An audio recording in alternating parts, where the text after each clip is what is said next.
अखण्डमण्डलाकारम्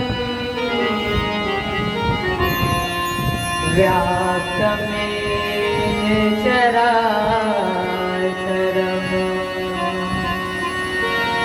तत्पदं दर्शितं मे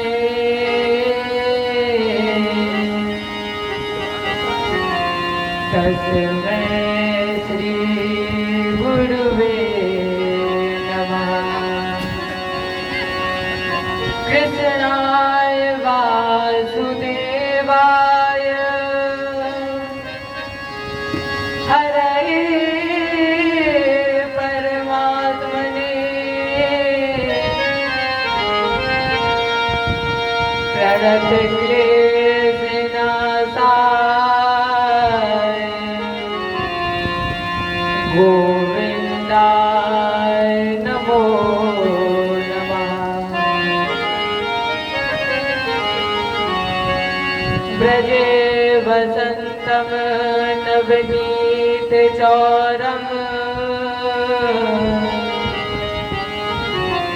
गोपाङ्गनानां जगकुलचौरम्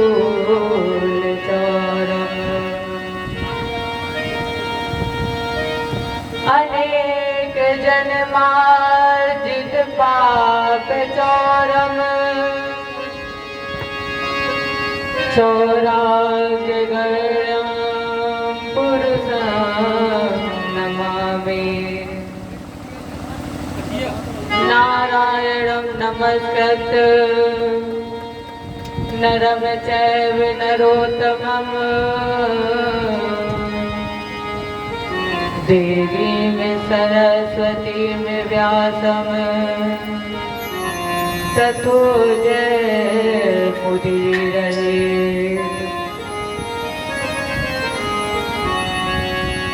गिरकोठाय ब्रज गोपों को बचाए लीनो अग्नि से उबार पांडु बालक मझारी के।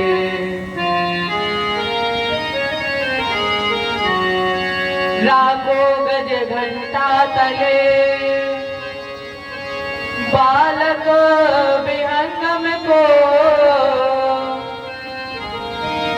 अल्लाह को वृदने में धर्म पांडु की नारी को। गज की अरज सुन ग्राह से छुड़ायो शीघ्र और भारत में राखो प्रण भीष्म ब्रह्मचारी को।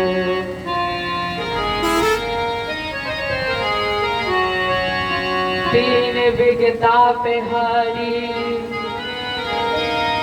संत सुखकारी है जो मोहे तो भरोसो भाई सावले बिहारी को।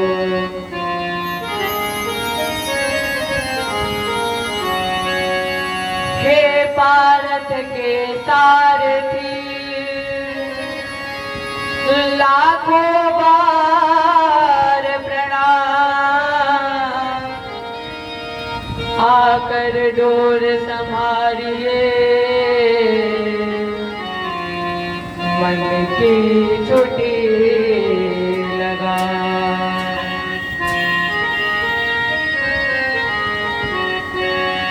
भगत भक्त भगवंत गुरु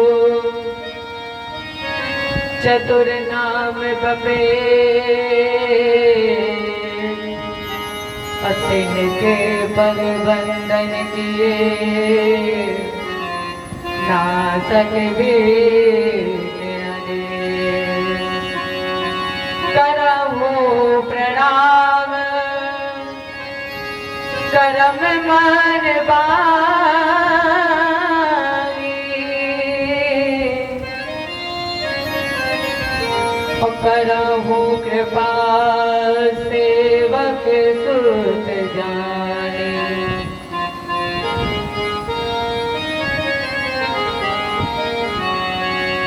अतुलित बलधामं सरसैलावदेहं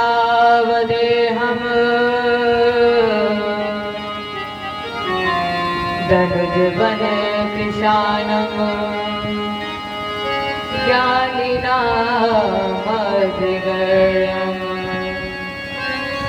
सकल गुण निधानम वाणी नाराम दीसम रघुपत प्रिय भक्तम बात जातम नमामि रघुपत प्रिय भक्तम बात जातम नमामि रघुपत प्रिय भक्तम बात जातम नमामि। जय बोले कृष्ण भगवान की जय हो। ब्रज रामचंद्र की जय हो। उमापति महादेव की जय हो। आदि शक्ति दुर्गे मैया की जय हो। भागवत भगवान की जय हो। बजरंग बली की जय हो। जय जय श्री राम जय जय श्री राधे जय जय श्री राधे। सर्वप्रथम अपने मन और वाणी को पवित्र करते हैं।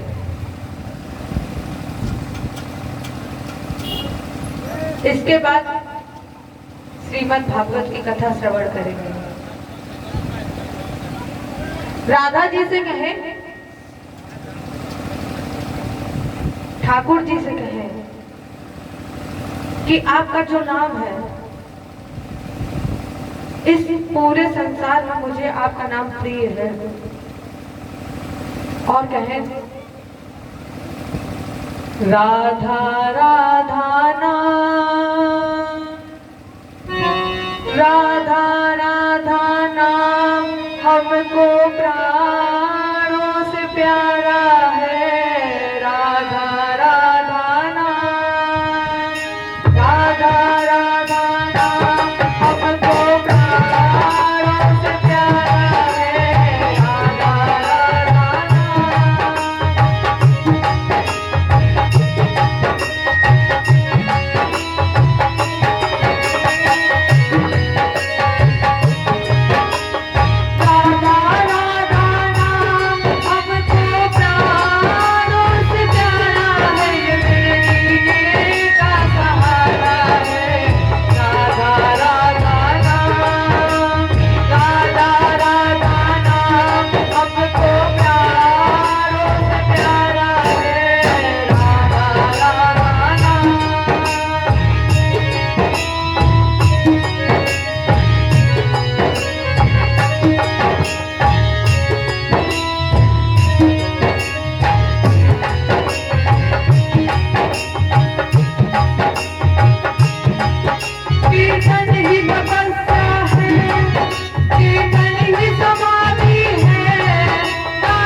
किशोरी है,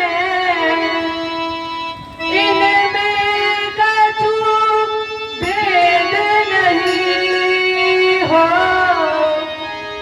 हरिदास तू बदली है, कोई मानो न मानो, कहते सब वेद यही हो।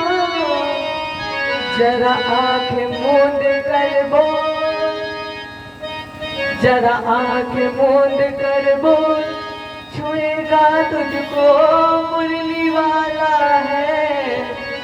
जरा आंखें मूंद कर बोल।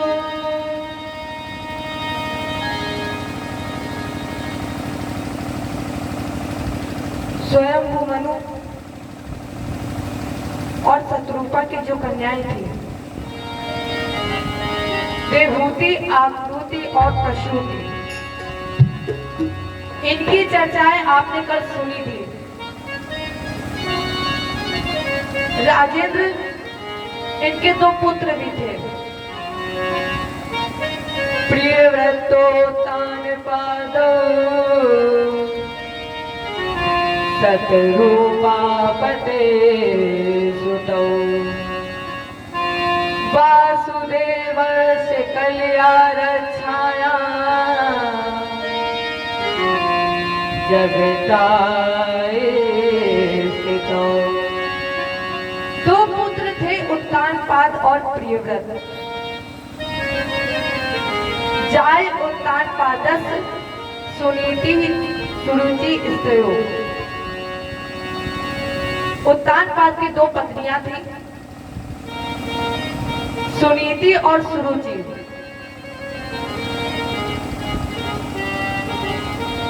सुरुचि छोटी थी, इसलिए सुनीति का प्रेम सुरुचि के प्रति अत्यधिक था।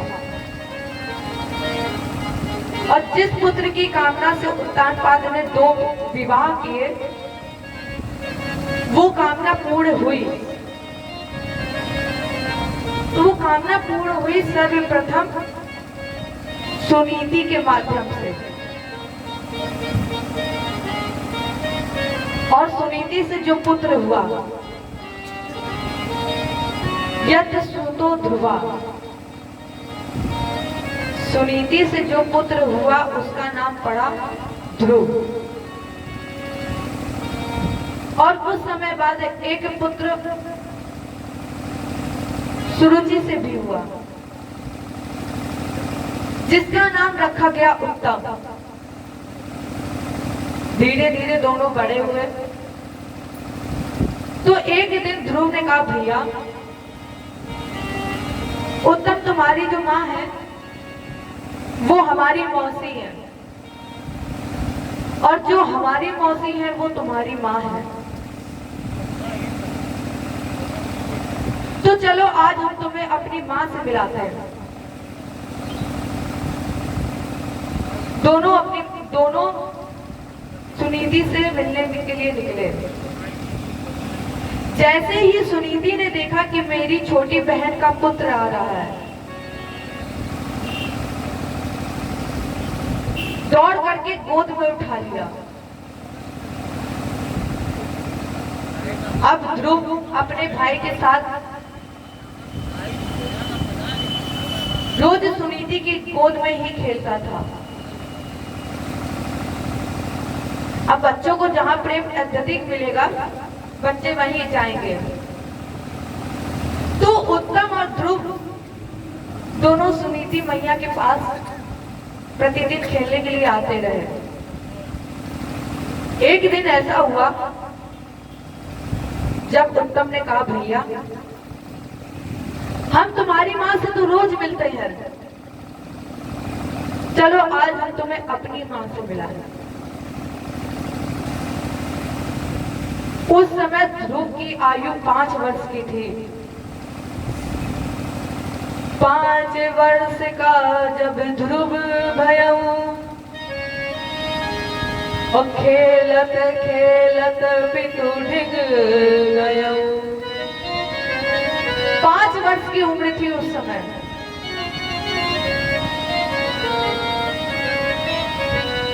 उत्तानपाद ने देखा कि आज मेरा बेटा ध्रुव आ रहा है, तो उत्तानपाद ने दौड़ करके ध्रुव को अपनी गोद में उठा लिया। उत्तम ने देखा तो उत्तम वहीं पर बैठ करके रोने लगा। उत्तम के रोने की आवाज जैसे ही सुरुचि के कान में पड़ी, दौड़ करके आई, देखा कि मेरे पति की गोद में मेरी सौत का पुत्र खेल रहा है। और अगर इसी तरह से राजमहल में आता रहा, पिता की गोद में बैठता रहा, तो कहीं उत्तानपाद का झुकाव ध्रुव की तरफ ना हो जाए। तो जिस उत्तराधिकारी के लिए मैंने ना चाहते हुए भी एक वृद्ध पुरुष से विवाह किया, राजन यहाँ ध्यान देने की बात है कि एक कम उम्र की युवा लड़की अगर अपने से वृद्ध पुरुष से विवाह करती है तो उसका एकमात्र लक्ष्य होता है पिता की सारी संपत्ति मेरे पुत्र को मिल जाए। तो सुरुचि ना चाहते हुए भी उत्तराधिकारी के लिए विवाह किया कि मेरे पुत्र को उत्तराधिकारी बनने का गौरव प्राप्त हो। इसलिए ध्रुव की पकड़ी बात और कहा, ध्रुव, तेरे भाग्य में पिता की गोद में खेलना नहीं लिखा है। तुम अपने पिता की गोद में खेलने के अधिकारी नहीं हो। बैठन को नब गोद जो लिखा हो तो कर्म, तो सुनीति के गर्भ से काहे को ले तो जन्म। अरे ध्रुव, अगर तेरे भाग्य में पिता की गोद में बैठना लिखा होता तो तू उस अभागित सुनीति की कोख से जन्म ना लेता। और फिर भी अगर तुम्हें पिता की गोद में खेलना है, अगर तुम पिता की गोद में खेलना चाहते हो, अगर तुम्हें पिता की राज की आकांक्षा है, गर्भे तुम साध्यात्मानम यदि अगर तुम्हें राजा बनने की आकांक्षा है तो ध्रुव त्याग दो ये शरीर, और ये शरीर त्याग करके मेरी कोख से जन्म ले लो, तो तुम्हें पिता की गोद भी मिल जाएगी, पिता का प्यार भी मिलेगा और पिता का सिंहासन भी। इतना कहा सुनीति ने और ध्रुव की पकड़ी बाह पकड़ कर धक्का मारकर बाहर निकाल दिया, भगा दिया। अब ध्रुव अपमानित होकर के ऐसे चला है जैसे काला नाग किसी से चोट खा करके चलता है, जैसे काला नाग किसी से चोट खा करके भागता है। आज ध्रुव इसी तरह चला है। मातु सपत्न्यः साधुरुक्ति विद्या शशन रूसाम दंड हतो यदाहि हित्वा मिसंतनम पितरम सन्निवाचम अजगाम मातो प्ररुदन सकाशम। मातो सपत्न्या, ध्रुव अपनी माँ से मिलने के लिए उसी काले नाग की तरह चला है, नेत्रों में गर्म आंसू, जिससे कभी ध्रुव दाएं गिरता है तो कभी ध्रुव बाएं गिरता है। आंखें लाल हो गई हैं। कभी ध्रुव लंबे लंबे श्वासें छोड़ रहा है तो सारा कभी कभी लंबी लंबी श्वासें छोड़ रहा है।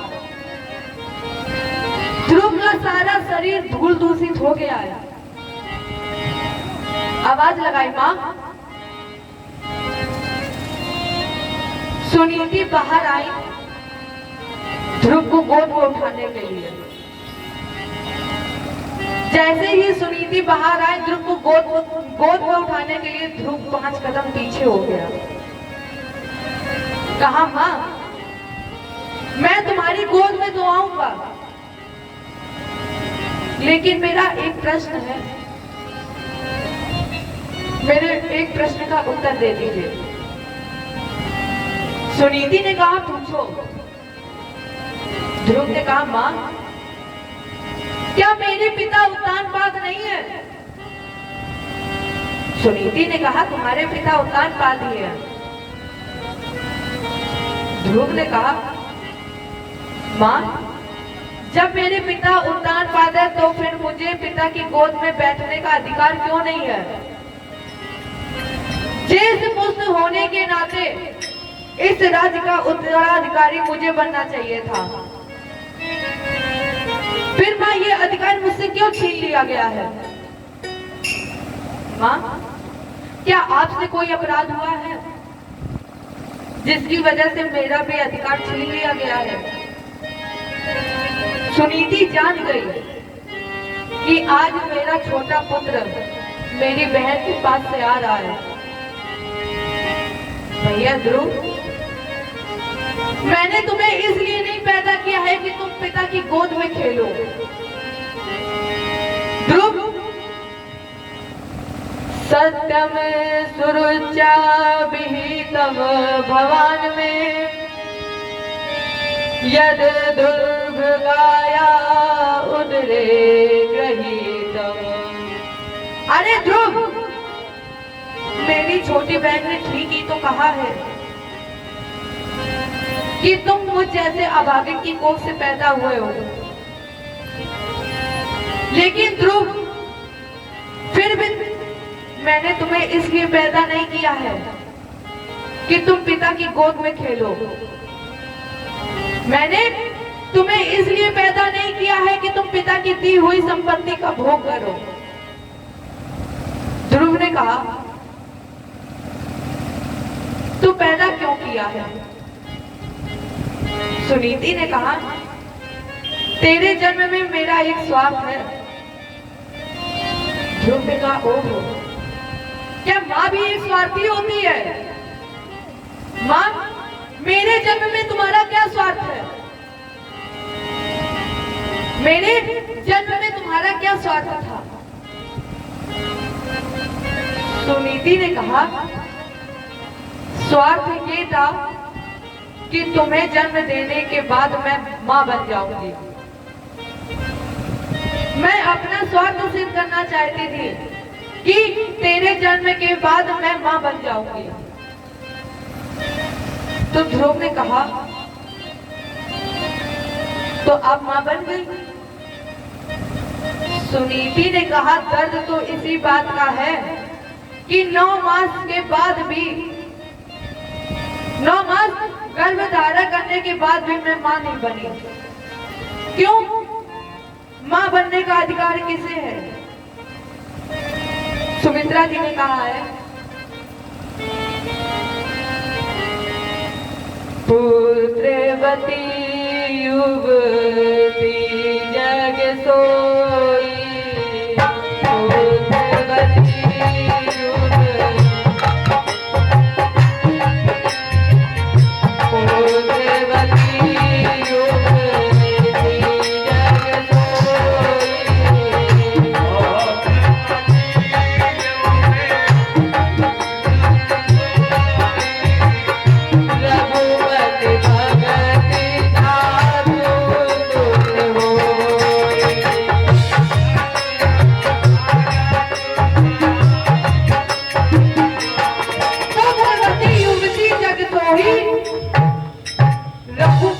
जगत जास सुत होई।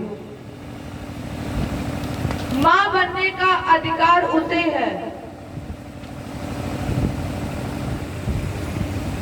जिस मां के गर्भ से जन्म लेने वाला बच्चा भगवान के चरणों का अनुरागी हो। और अगर नारी के गर्भ से जन्म लेने वाला बच्चा भगवत भजन ना करता हो तो उस स्त्री के लिए बाबा गोस्वामी ने उस वाक्य का प्रयोग किया है जो इस व्यासपीठ की गद्दी के अनुसार हम नहीं बोल सकते। ध्रुव ने कहा, मैया तो तुम मुझे पुत्र बनने का गौरव प्रदान करो। सुनीति ने कहा, मेरे पुत्र हो तुम। ध्रुव ने कहा, अगर मेरे जन्म लेने के बाद आप मां नहीं बनी तो आपकी गोद में खेलने के बाद मैं पुत्र नहीं बना। सुनीति ने कहा, पुत्र कैसे बनोगे? ध्रुव ने कहा, सुन जननी सोई सुत बड़ भागी, सुन जननी सोई जो भी तुम्हार चरण अनुरागी, जो भी तुम्हार चरण अनुरागी।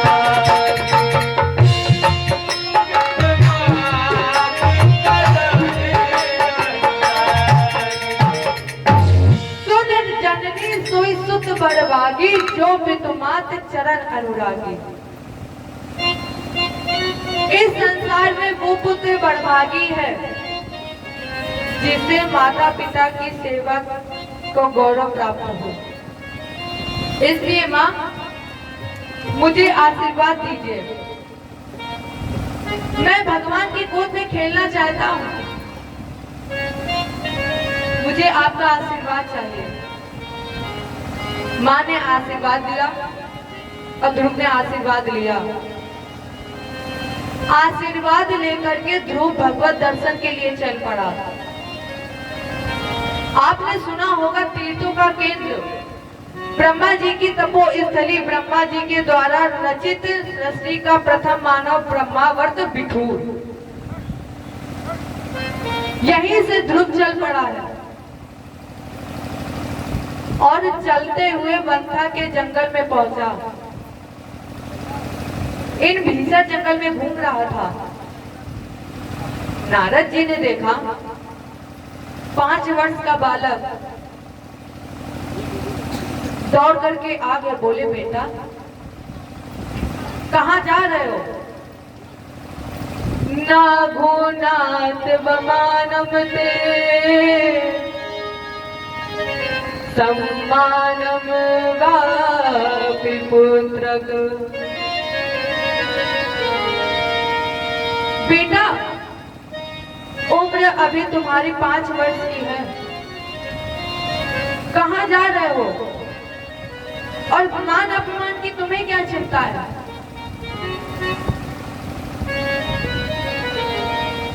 तुम्हारे अभी खाने खेलने की उम्र है। ध्रुव ने कहा, भगवान से मिलने। इतना निष्कपट था कि वो जानता ही नहीं था कि भगवान है क्या। सीधे सीधे बोल दिया कि भगवान से मिलने जा रहे हैं। नारद जी मुस्कुराए, बोले, कोई खेल है मिलना? बेटा उम्र अभी तुम्हारी 5 वर्ष की है और जिससे तुम मिलने की चाहत रख रहे हो, कोई मिलना खेल नहीं है। उसके लिए तो लिखा गया है, कोटि जन्म मुनि यतन कराही, अंत राम कही आवत नाही। जो अंत में राम कह देता है वो इस धराधाम पर दोबारा नहीं आता है। और तुम उसी से मिलने जा रहे हो। इतना भयंकर जंगल है, सिंह भेड़िया तुम्हें खा जाएंगे। ध्रुव ने कहा, बाबा मैंने आप जैसे संतों से ही सुना है, उसे मारने वाला मैंने जग में नहीं निहारा, जगत में जिसका जगत पिता रखवाला। वो 1000 हाथ वाला है, और जब वो 1000 हाथ वाला बचाता है ना, तो जागो राके साइया मार सके ना कोई। गुरुजी सीधे सीधे एक बात बताइए। नारद जी ने कहा हाँ बोलो। ध्रुव ने कहा मन में है संकल्प यह, जिसका कोई विकल्प नहीं, केवल एक संकल्प है, मैं ढूंढू रघुवीर, और जो नहीं दर्शन होंगे तो तजते में शरीर। गुरुजी अगर मुझे गोविंद का दर्शन नहीं हुआ तो मैं अपना शरीर त्याग दूंगा। इसलिए जे उपाय से परम पद मोह सहज मिल जाए, हे विरंच नंदन हमें दीजो सोई उपाय। हे नारद, हे बाबा, मुझे वो विधि, वो पीड़ा, वो रास्ता प्रदर्शित कर दीजिए जिससे मुझे गोविंद मिल जाए। नारद जी ने कहा तो फिर सुनो। यमुना जी में जाकर सर्वप्रथम स्नान करना, फिर मधुवन में साधना करना। एक मंत्र हम तुम्हें दे रहे हैं, उसका तुम जाप करना। ओम नमो भगवते वासुदेवाय, ओम नमो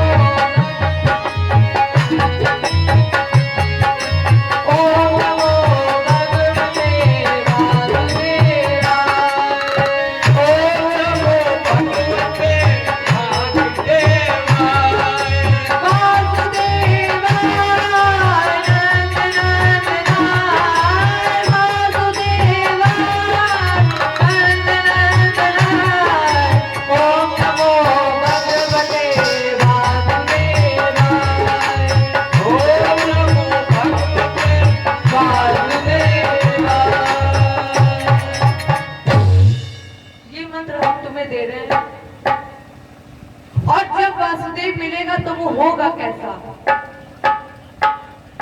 नारद जी ने भगवान के साकार रूप का वर्णन किया है। ध्रुव ने क्या किया, मंत्र याद किया और भक्ति की लेखनी उठाई और मन के गोद पर वही चिन्ह बनाने लगा। नारद जी ने कहा जब वो मिलेगा तो होगा कैसा। वनमाली घनश्यामा पीतवासा मनोहरा, वनमाली घनश्यामा वो कमल की पंखुड़ी से भी ज्यादा नाजुक है। नारद जी ने जैसा जैसा स्वरूप बताया, ध्रुव ने अपने मन मंदिर में बना लिया। गुरु जी को प्रणाम किया और यमुना जी में जाकर के स्नान किया। स्नान करने के बाद मधुबन में एक पैर पर खड़ा हो गया। पहले 1 महीने ध्रुव ने 3 रात के बाद कैथे बेर के फल खाए हैं। त्रिड़ा त्रांते 3 रात के बाद बेर और कैथे के फल खाए। दूसरा महीना लगा तो ध्रुव ने 6 रात के बाद सूखे पत्ते खाए। तीसरा महीना लगा, 9 रात के बाद जल पिया। चौथा महीना लगा, 12 रात के बाद एक बार मुंह खोला और बड़ी लंबी श्वास खींची। इसी श्वास के द्वारा जो हवा चली उसे ही अपना भोजन बना लिया। 5वां महीना लगा। पंच प्राण वायु को जीतकर हस्ताक्षर चक्र का भेदन करके ध्रुव ने अपनी पंच प्राण वायु को दोदन चक्र, जिसे हम आप आज्ञा चक्र भी कहते हैं, यहीं पर जाकर के अपने पंच प्राण वायु को समाधिस्थ कर दिया। राजेंद्र, जब किसी व्यक्ति की पंच प्राण वायु इस दोदन चक्र में स्थापित हो जाती है तो वो संसार के लिए मृत हो जाता है।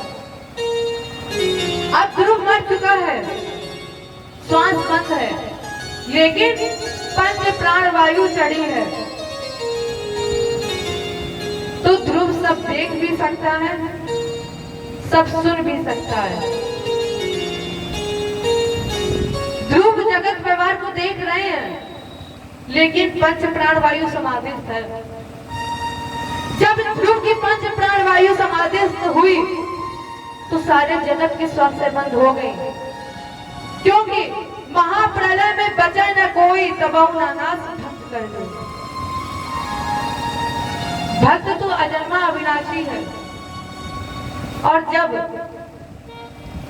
भक्त की श्वास बंद हो गई तो सारे जगत की श्वास बंद हो गई है। सारे देवता चिल्ला रहे हैं, नैवम विदामो भगवन प्राण रोधम और चराचर अखिल सर्वधाम नमः विदेहि तन्नो ब्रजनादि मोक्षम प्राप्ता वयं त्वां शरणं शरणं। प्रभु त्राहिमाम, सारे जगत की श्वासें बंद है, दम घुट रहा है। भगवान तुरंत गरुड़ की पीठ पर बैठे और ध्रुव से मिलने के लिए चल पड़े। इधर ध्रुव प्रार्थना कर रहा है कि जितने भी मेरे दर्द दुख हैं सब मिटा दीजिए। कह रहे हैं, दर्द दिल की दवा दीजिए,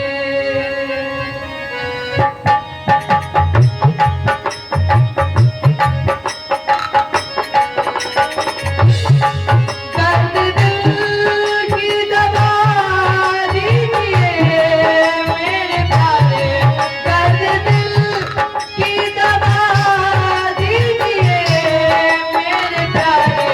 थोड़ा सा, ज्यादा नहीं कह रही, बस सिर्फ थोड़ा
भगवान गरुड़ की पीठ पर बैठे और ध्रुव के सामने प्रकट हो गए।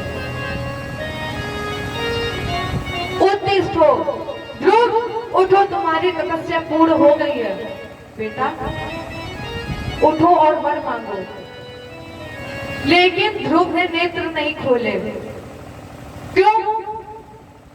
बोले जो दिव्य छवि, दिव्य तेज, दिव्य मूर्ति ध्रुव के सामने खड़ी है मन मंदिर में, जो दिव्य छवि ध्रुव के मन मंदिर में दिखाई पड़ रही है, फिर क्या उसे बाहर जगत में देखने की जरूरत है? ध्रुव में उसके सामने भगवान ने इसकी मुक्ति का हरण कर लिया। जैसे ही मुक्ति का हरण किया, ध्रुव के हृदय में जो प्रकाश था, जो तेज था, जो ज्योति थी, वो अहंकार में बदल गई। अब ध्रुव उस तेज को अपने मन मंदिर में ही ढूंढ रहा था। जब उसका दीदार नहीं हुआ तो ध्रुव धड़ाम से गिरना चाहता था। जैसे ही ध्रुव धड़ाम से गिरना चाहता था, इसके पहले हमारे गोविंद ने ध्रुव को अपने हृदय से लगा लिया। ध्रुव को भगवान ने गोद में उठा लिया। बोलो भक्त भगवान की। हमारे ध्रुव ने भगवान की उस दिव्य छवि का दर्शन किया, चरणों में प्रणाम किया। लेकिन ध्रुव कुछ कहना चाहता था, पर ध्रुव की वाणी से शब्द ही नहीं निकल रहे। और जब ध्रुव की वाणी से शब्द नहीं निकले तो भगवान ने अपना संग ध्रुव के कपोलों से स्पर्श कराया।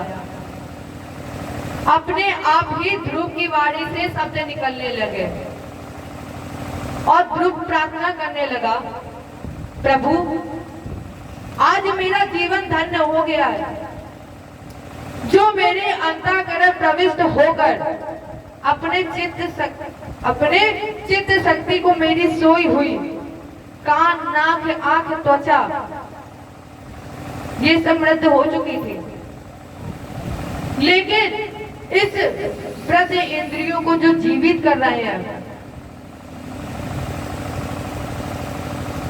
ऐसे प्रभु को हम बारंबार प्रणाम करते हैं, नमन करते हैं, नमस्कार करते हैं। भगवान बोले, ध्रुव हम प्रसन्न हैं, वर मांगो। ध्रुव ने कहा, गोविंद जी अब आप ही बताइए, मेरे पास मांगने के लिए बाकी क्या रह गया है? भगवान बोले, फिर भी ध्रुव हमें भक्त का भाव मालूम है। तुम जब यहाँ आए थे तो तुम्हारा भाव था कि हमें पिता की गोद में खेलने का अवसर प्रदान हो, मैं पिता की गोद में खेलने का अधिकारी बन जाऊंगा। इसलिए जाओ ध्रुव, मेरा पहला वरदान, जब तुम यहाँ से लौट करके जाओगे तो तुम्हें पिता की गोद मिल जाएगी, तुम्हें पिता का प्यार मिल जाएगा। तुम्हारा जो सौतेला भाई है उत्तम, एक दिन शिकार खेलते हुए मारा जाएगा, जिसके वियोग में तुम्हारी सौतेली माँ सुरुचि भी अपने प्राणों का त्याग कर देगी। समय आने पर उत्तानपाद तुम्हें ही राजा अभिषेक करेंगे। ध्रुव 36,000 वर्ष तक तुम इस राज्य का भोग करोगे। लेकिन ध्रुव ने कहा, भक्त ने कहा, जगत पति देवा सब नश्वर बिन तुम्हारी सेवा। तुम्हारी सेवा के बिना सब निष्फल है। यदि मुझ पर कृपा कीजिए प्रभु, मुझ पर कृपा करिए।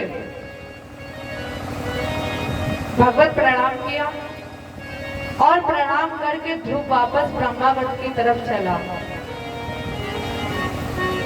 इस प्रसंग के दो मुख्य बिंदु हैं।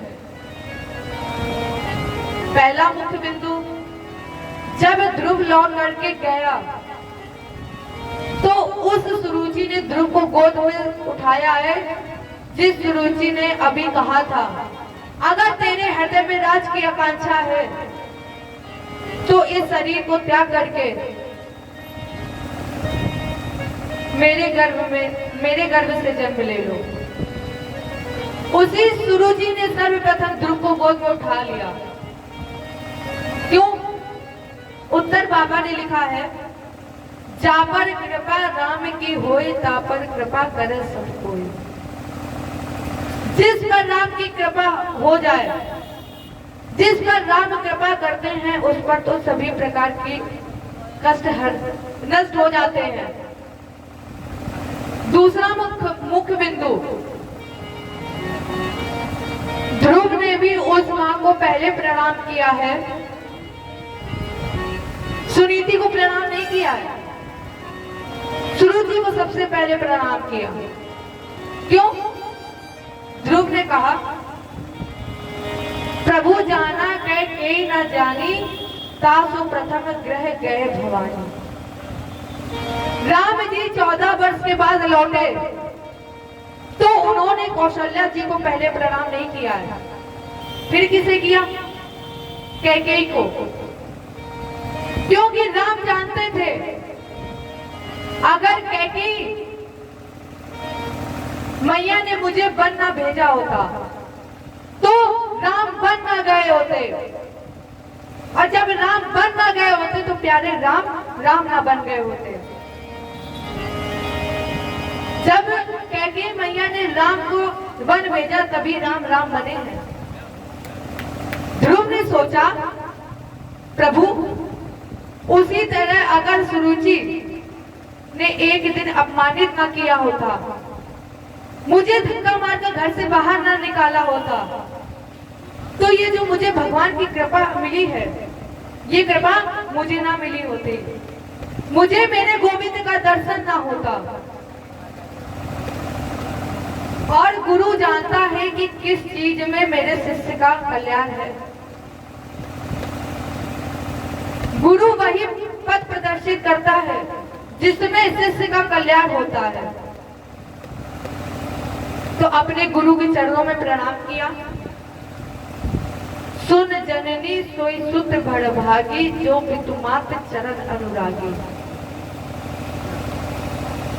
आप सभी लोग जानते हैं कि ध्रुव ने 36,000 वर्ष तक राज का भोग किया है, और आज भी उत्तर दिशा में आकाश में तारा के रूप में कहा जाता है। भगवान ने अपने भक्त के लिए अपने गोद रूपी आकाश में एक नए घर का निर्माण किया, एक लोक का निर्माण किया, जिस लोक का नाम ही ध्रुव लोक पड़ गया। इसका एक नाम और ध्रुव तारा। अगर परमात्मा को प्राप्त करना है तो प्यारे तुम्हें 3 चीज छोड़नी पड़ेगी। अगर परमात्मा को प्राप्त करना है तो प्यारे 3 चीज छोड़नी पड़ेगी। क्या? शरीर, समाज और संसार। जब ये 3 चीज छोड़ दोगे तो तुम्हें परमात्मा को कहीं पाने की जरूरत नहीं पड़ेगी। शरीर, समाज, संसार छोड़ो तो 3 चीज पकड़ लो। क्या? भक्ति, ज्ञान और वैराग्य। जब भक्ति, ज्ञान, वैराग्य पकड़ लोगे तो परमात्मा को कहीं तुम्हें ढूंढना नहीं पड़ेगा, परमात्मा खुद तुम्हारे सामने आएंगे।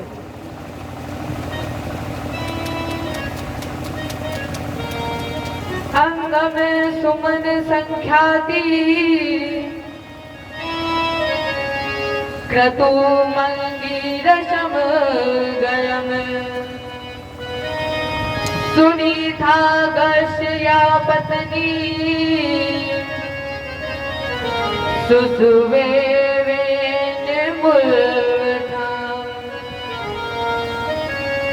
ध्रुव के पावन पवित्र वंश में अंग अंग की पत्नी का नाम था सुनीता, जो मृत्यु की पत्नी थी, जिससे एक पुत्र पैदा हुआ था। उसका नाम रखा गया था वेन।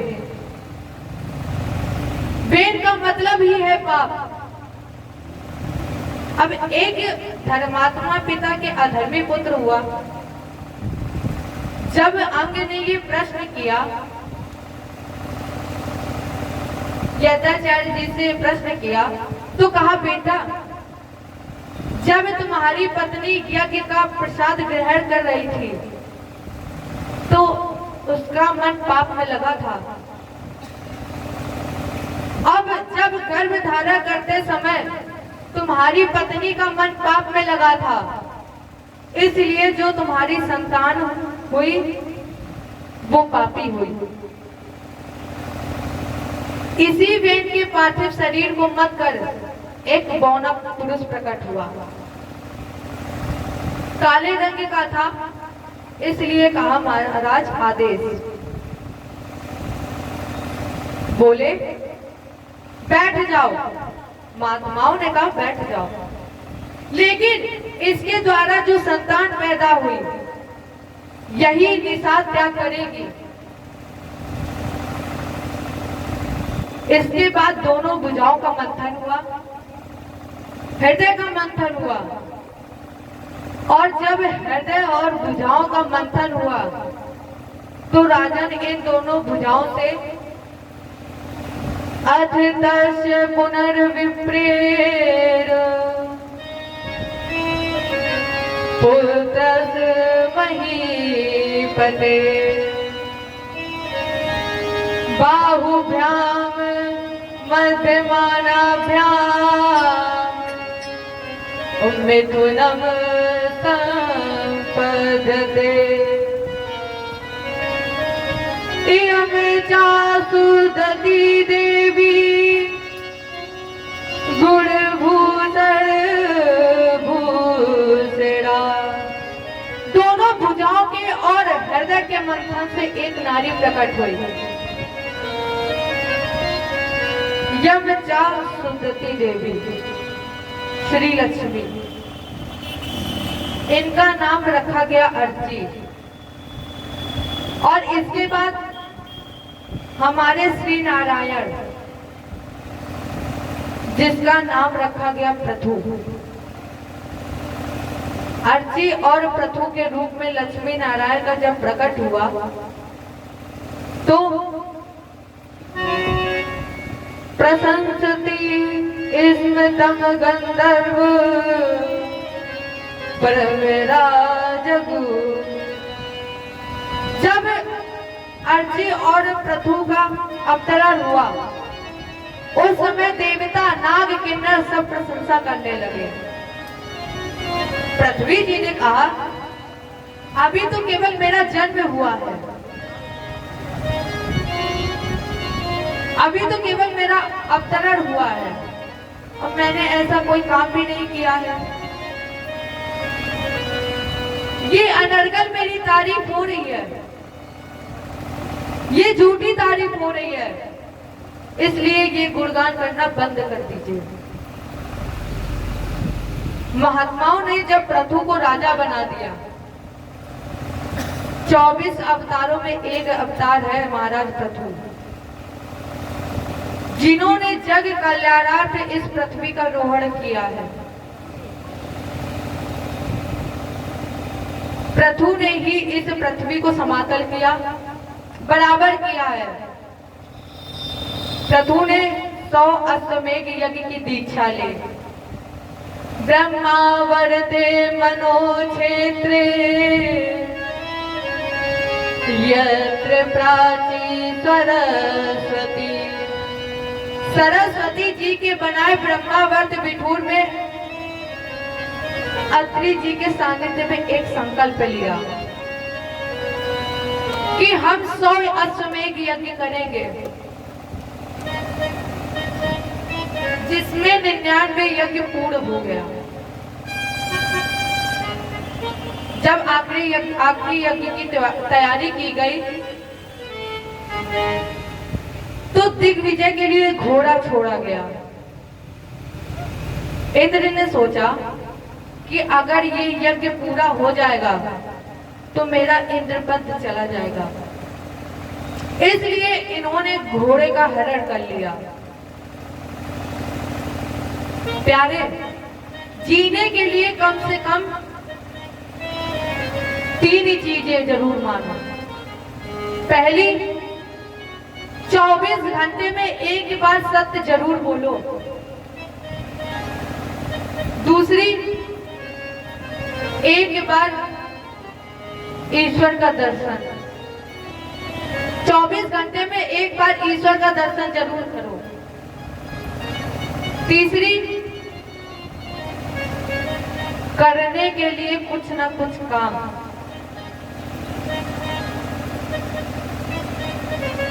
आपने पूजा की,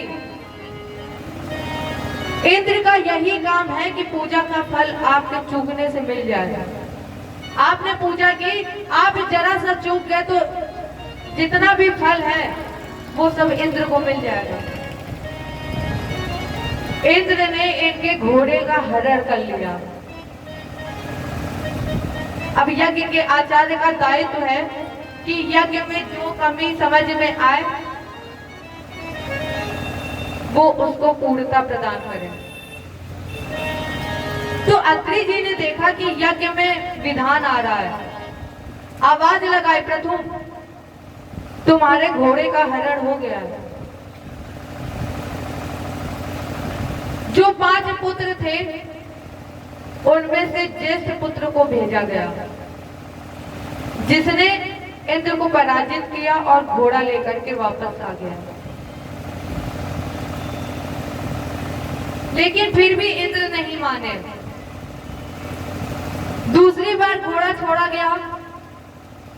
यही यज्ञ हनुमंतात, गुरु जी ने शिष्य को आदेश दिया, प्रथु को आदेश दिया, बोले यज्ञ में व्यवधान करने वाले का वध करने में कोई दोष नहीं है। इंद्र से घोड़ा छीन लिया। इंद्र को मारने के लिए जैसे ही तलवार उठाई, इंद्र शरण में आ गया। प्रथु ने कहा, तुम यज्ञ में व्यवधान इसलिए डाल रहे हो कि तुम्हें भय है कि तुम्हारा इंद्रपद चला जाएगा। तो जाओ इंद्र, हम तुम्हें वचन देते हैं कि यज्ञ का जो फल है वो हम तुम्हें दान में दे रहे हैं। तो जब इन्होंने यज्ञ के फल का दान कर दिया, यज्ञ सफल हुआ। निष्काम, निश्चल, निष्कपट, निर्विवाद। उस समय एक आश्चर्य हो गया। आश्चर्य क्या? भगवान उस यज्ञ कुंड में चतुर्भुजी रूप में प्रकट हो गए। बोलो भक्त भगवान की जय। सब लोग अपने अपने स्थान पर खड़े हो जाए। गोविंद मेरो